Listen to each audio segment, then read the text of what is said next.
நீங்கள் அநீதிக்கு ஆளாக்கப்பட்டிருக்கிறீர்கள். உங்கள் சொத்துக்கள் சூறையாடப்பட்டிருக்கிறது. உங்கள் பள்ளிவாசல்கள் அபகரிக்கப்பட்டிருக்கிறது.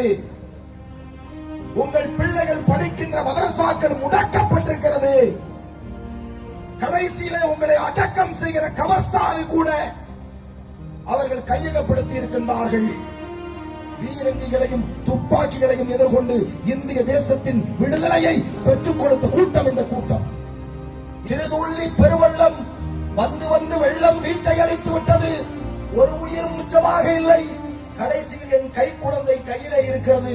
நான் வெள்ளத்தில் மூழ்கப் போகிறேன். இந்த குழந்தையின் எதிர்காலம் என்ன வேகும் என்று நான் மரணிக்கிறேன். இந்த குழந்தைக்கு இந்திய தேசத்தில் வாழ்வுண்டா? எனக்கு வாழ்வில்லை. என் மனைவியும் என் மக்களும் கொல்லப்பட்டார்கள். என் மூதாதைகளோட சொத்து கொள்ளையடிக்கப்பட்டது. என் வயிற்றிலே தெரியாமல் பிறந்து களிமா சொல்லி நிற்கிற என்னுடைய வாரிசு இந்திய தேசத்தில் மானத்தோடு வாழுமா, கற்போடு சாகுமா? யார் அதற்கு விடை தருவது? இதை எதிர்பார்த்துக் கொண்டிருக்கிறோம். அல்லாவின் பாதையில் பணியாற்றுவதற்கான வாய்ப்பு வந்திருக்கிறது. நாம் ஏன் அணி சேரவில்லை? ஜமாத்துல் உலமாவுடைய தலைமையிலே ஒன்று சேர்த்துங்கள்.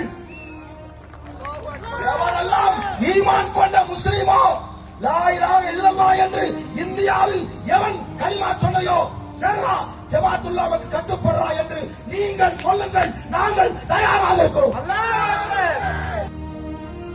சொத்து என்பது வெறும் சொத்தல்ல, நம்முடைய மானம், நம்முடைய கண்ணியம்.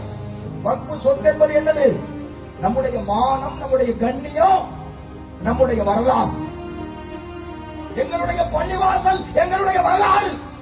என் அன்பு மக்களே, முஸ்லிம்களுடைய பள்ளிவாசலை அழித்து விட்டால், கபர்ஸ்தானை அழித்து விட்டால், முஸ்லிம்கள் வாழ்ந்த வரலாறு இந்திய தேசத்தில் இருக்காது.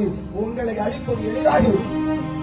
வருகிற 23ஆம் தேதி நெய்வேலியிலே அனல் மின் நிலையத்தின் 2வது கேட்டை உடைத்துக் கொண்டு உள்ளே போகும் தமுகவுடைய பட்டாளம் என்று சொல்லி அவர்கள் வேறுதான் தமுக நடத்துகிறது.